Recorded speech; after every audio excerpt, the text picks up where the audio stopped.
Hello students, welcome in BSc Part 2nd class Mathematical Physics. It's my 21st lecture. हम लोग tensors के बारे में पढ़ रहे थे. टेंसर्स की डिफरेंट प्रॉपर्टीज़ को हम देख रहे थे. विद्यार्थियों, 2-3 तरह से हम लोगों ने इसको पढ़ा. Tensor, contravariant tensor, प्रतिचर.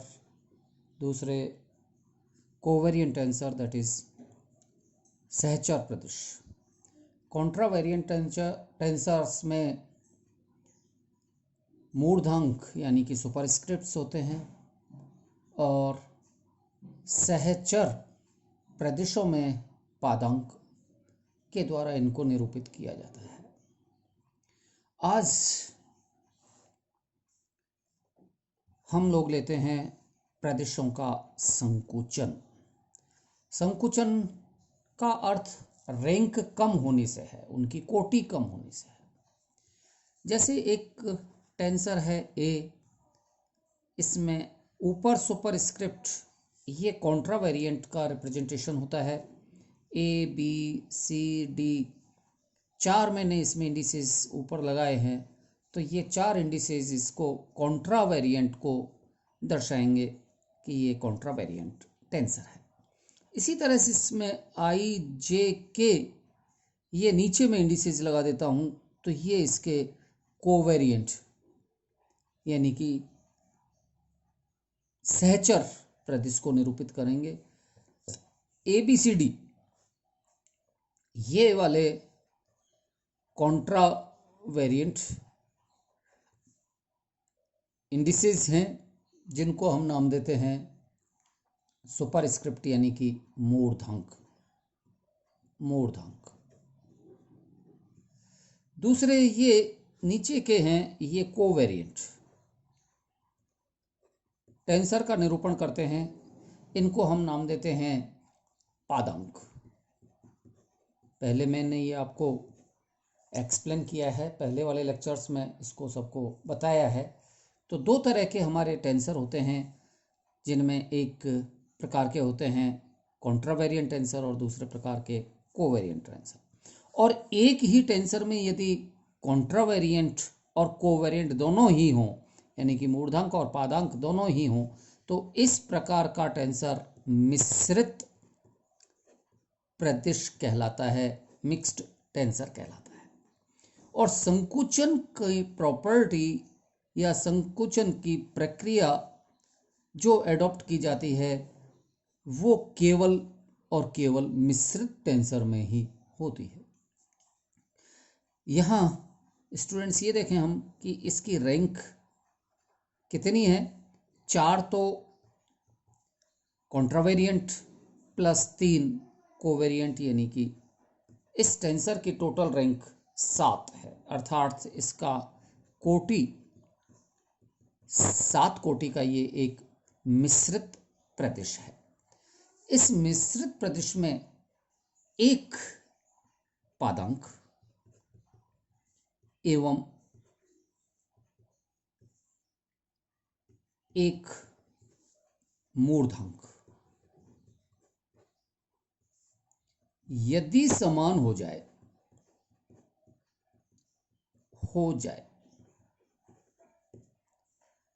तो प्रदिश की कोटि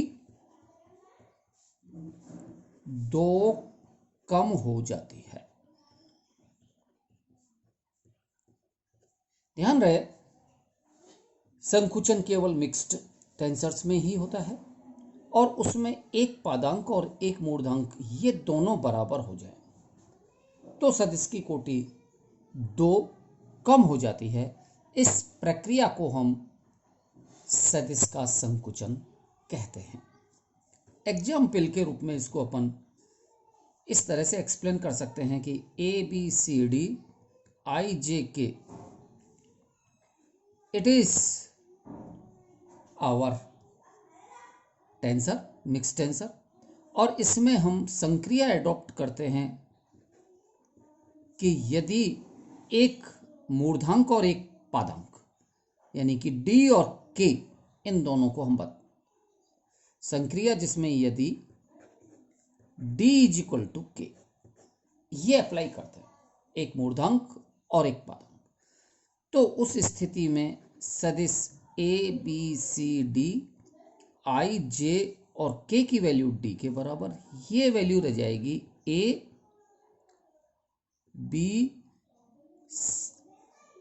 बी सी और आई जे। इस तरह से भी रख सकते हैं, या फिर इसको हम कोई दूसरा टेंसर नाम दें तो ये टेंसर बी के रूप में हो जाए ए बी सी आई जे।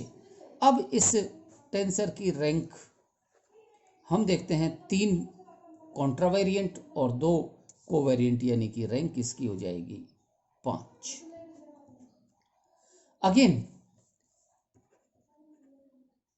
अगर हम संक्रिया अडॉप्ट करें कि C इज इक्वल टू जे, तो उस स्थिति में अब जो मेरे पास में ये टेंसर है ए बी सी आई जे, ये टेंसर मेरे पास में हो जाएगा ए बी सी आई और जे की वैल्यू सी के बराबर, सी, और ये सी खत्म हो जाएगा और इसके बाद में एक नया टेंसर हम मान लें सी, और ये टेंसर जो बनेगा वो ए बी एंड आई, ये रहेगा। इसकी रैंक 3 रैंक होगी, 2 कॉन्ट्रावेरिएंट और 1 कोवेरिएंट। ये टेंसर अगला हो गया। और इसमें भी यदि हम संक्रिया एडॉप्ट कर दें कि b इज इक्वल टू आई, तो उस स्थिति में c a b और i की वैल्यू फिर b के बराबर, ये एक अगला टेंसर d के रूप में निरूपित कर रहे, तो ये रह जाएगा d, और जिसकी रैंक केवल 1 रैंक हो जाएगी। तो ये इस प्रकार से रैंक खत्म होती चली जाती हैं, और हमेशा हम ये देखते हैं कि रैंक 2 से कम होती है। इस चीज को अगर हम एक्सप्लेन करना चाहें, इफ वी एक्सप्लेन,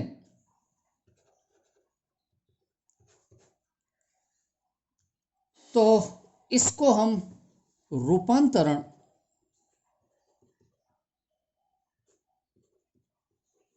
के रूप में एक्सप्लेन करते हैं।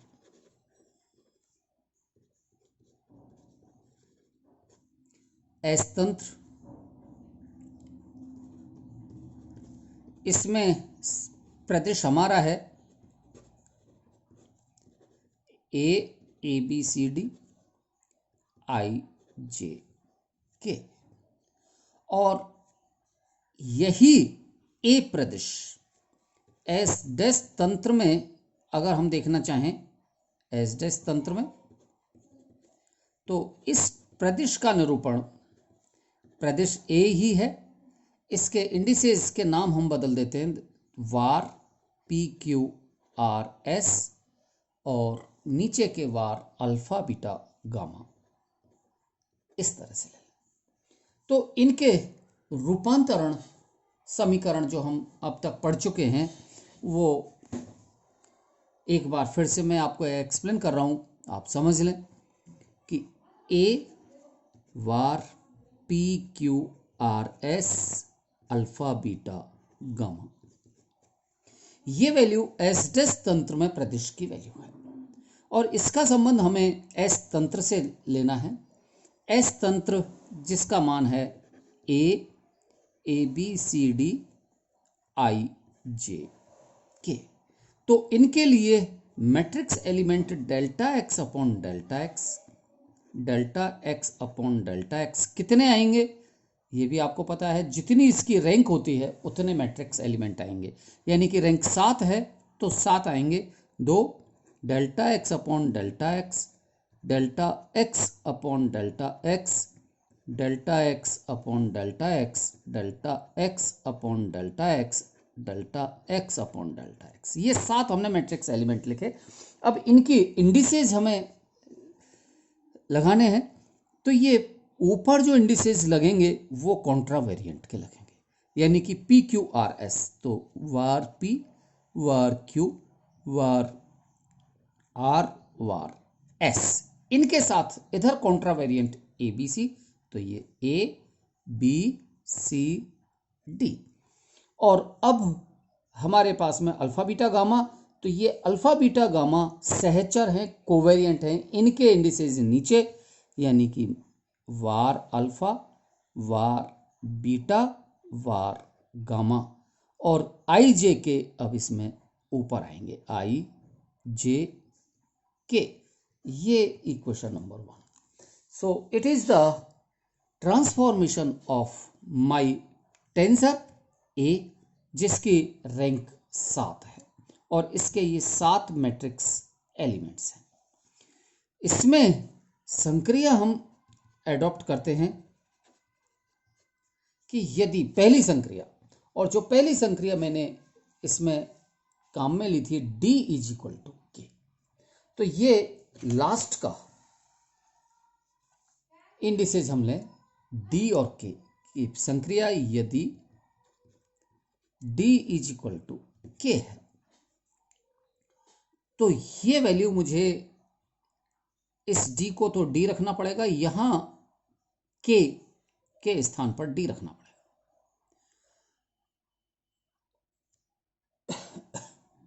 तो ये आएगा मेरे पास में equation A bar P Q R S alpha beta gamma is equal to delta X P bar upon delta x A, delta X Q bar upon delta x B, delta X R bar upon delta x C, delta X S bar upon delta X D, delta X I upon delta X alpha bar, delta X J upon delta X beta bar, और delta x के की value D के बराबर, तो ये D upon delta x gamma bar, and A B C D I J और D, के की वैल्यू डी के बराबर। तो यहां पर एक तो विद्यार्थियों ये delta X D, delta X D, ये इसकी वैल्यू 1 हो जाएगी, क्योंकि इससे एक क्रॉनिकल डेल्टा बनेगा और उस क्रॉनिकल डेल्टा में डी दोनों ऊपर नीचे होंगे, उनका मान 1 होता है। तो हम ये कहें कि ये तो खत्म हो जाएगा, और इसके बाद में जो रिजल्ट के रूप में हमें मिलेगा वो इस तरह से मिलेगा। ये value A bar P Q R S alpha beta gamma is equal to delta X P bar upon delta x A, delta x bar Q upon delta x B, delta x bar R upon delta x C. यहाँ तक तो ये ठीक है। अब हमारे पास में, इसको मैं बाद में लिखता हूँ, पहले इन दोनों को लिख लेता हूँ, delta X I upon delta X alpha bar, delta X J upon delta X beta bar, और यहाँ ये delta X S bar upon delta x gamma bar, A B C D I J. तो यहां विद्यार्थियों ये तो transformation है S dash तंत्र और एस तंत्र के बीच में, सब में, इधर एस और एस डैश के बीच में, लेकिन ये अकेला एस डैश के लिए है। तो ये चीज delta x bar s bar upon delta x gamma bar, ये बन जाएगा क्रोनेकर डेल्टा एस गामा।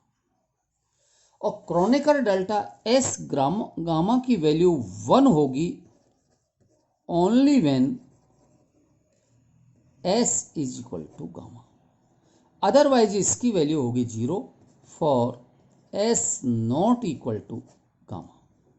तो जितने भी गामा के अलग अलग मान होंगे, एस के अलग अलग मान होंगे, तो इनकी वैल्यू 0 आ जाएगी, उनके लिए ये वैल्यू खत्म हो जाएगी। तो ये केवल और केवल वहीं एग्जिस्ट करेगा जहां एस और गामा ये दोनों बराबर हो, और जब ये दोनों बराबर होंगे तो इनकी वैल्यू 1 से ये मल्टीप्लाई करेंगे तो ये चीज़ खत्म हो जाएगी। तो आपके पास में ये यहाँ डी था, आपके पास में अब रह गया है A bar P Q R S alpha beta, और इस गामा की वैल्यू मुझे क्या रखनी होगी, gamma is equal to S is equal to delta X P bar upon delta x A, delta x bar Q upon delta x B, delta x bar R upon delta x C, delta X I upon delta X alpha bar, delta X J upon delta X beta bar, और इसकी value 1, और हमारे पास में ये रह गया A B C D I J D. आप देखिए विद्यार्थियों कि इसमें इनमें केवल हमारे पास में 5 मैट्रिक्स एलिमेंट हैं, और इन 5 मैट्रिक्स एलिमेंट्स में डी और एस कहीं नहीं है, इसलिए डी और एस को हम हटा दें तो इसकी वैल्यू तो हम मान लेते हैं बी, एक अन्य प्रदिश के रूप में, नहीं भी माने इसको हटा दें तब भी गलत नहीं होगा, और ये value B bar P Q R alpha beta is equal to delta x bar P upon delta x A, delta x bar Q upon delta x B, delta x bar R upon delta x C, and delta x I upon delta x alpha var, delta x j upon delta x var beta, and b a b c I j।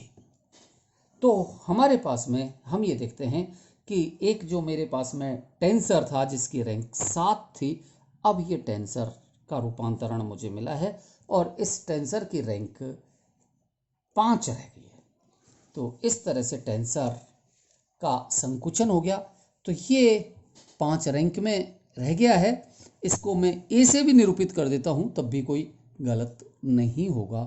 इसी तरह से अब अगले रूप में मैं सी is equal to जे करूँगा, तो फिर इसके इसी तरह से इसी प्रोसेस के अनुसार एक बार रैंक और कम हो जाएगी, और इस प्रकार से हम इसमें ये देखते हैं कि जब ये वैल्यू इसमें आई तो ये रैंक 3 का हो गया, रैंक 5 का हो गया, और आगे इसी तरह से हम एक एक को कम करेंगे।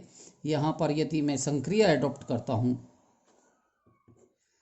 C इज इक्वल टू जे, तो उस कंडीशन में भी मेरा ये टेंसर जिसकी रैंक 5 है, ये 5 से बदल करके 3 हो जाएगी, और ऐसे ही आगे संक्रियाएं एडॉप्ट करेंगे तो टेंसर की रैंक 2 और कम हो जाएगी। तो इस प्रोसेस को नाम दिया जाता है टेंसर्स का संकुचन, कॉन्ट्रैक्शन। ओके, नेक्स्ट प्रॉपर्टी प्रदेशों की है आंतर गुणनफल, इनर प्रोडक्ट। विद्यार्थियों, दो तरह से प्रोडक्ट की बात कर रहे हैं हम यहाँ पे। एक प्रोडक्ट मैंने आपको पिछले लेक्चर में पढ़ाया था, दैट वाज बाह्य गुणनफल। तो यदि हम पहला काम तो करें बाह्य गुणनफल, पहला ऑपरेशन, और दूसरे ऑपरेशन में हम इसमें संकुचन संक्रिया को एडॉप्ट कर लें, तो इन दोनों का रिजल्टेंट कहलाएगा इनर प्रोडक्ट। एग्जाम्पल के रूप में मान लिया जाए कि ए आई जे के टेंसर है, रैंक 3।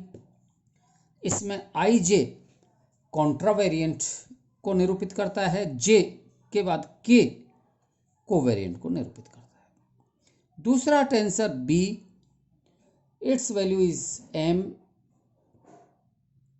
एन ओ, ये ले लेते हैं हम दूसरा टेंसर। इसकी रैंक भी 3 है, कुछ भी ले सकते हैं, ये मैंने 2 टेंसर लिए हैं। इन दोनों टेंसर्स का पहला काम मैं करता हूं बाह्य गुणनफल, और बाह्य गुणनफल में जो मुझे रिजल्ट मिलेगा ए I J K into B M N O is equal to C, कोई तीसरा, और इसकी वैल्यू रैंक ऊपर की कॉन्ट्रावेरिएंट जुड़ जाती हैं और नीचे कोवेरिएंट जुड़ जाती हैं, यानी कि आई जे एम के एन ओ, ये तीसरा टेंसर होगा। तो ये प्रोसेस कहलाती है बाह्य गुणनफल। और इसमें यदि हम दूसरा संकुचन की संक्रिया एडॉप्ट करते हैं, संकुचन संक्रिया, इसमें लास्ट वाला ये indices, that is m is equal to O, ये लगा दिया जाए, तब मेरे पास में ये प्रदेश C J M I J M के एन ओ के स्थान पर m, और यहां m दोनों बराबर हो गए, और ये दोनों बराबर होंगे तो ये एलिमिनेट हो जाएंगे, और इसके बाद में एक नया प्रदेश हम मान लेते हैं डी, और इस प्रदेश की value J I J and के एन, ये रह जाएगी। तो ये प्रोसेस कहलाएगी, ये मेरे पास में रिजल्ट होगा इनर प्रोडक्ट का। So we see that the inner product is the result of two operations. First one, external multiplication बाह्य गुणनफल, और उसके बाद में कॉन्ट्रैक्शन प्रोसेस। तो ये दोनों प्रक्रिया यदि हम एडॉप्ट करते हैं तो इससे जो रिजल्टेंट हमें प्राप्त होता है उसे हम आंतर गुणनफल कहते हैं। Thank you. आज इतना।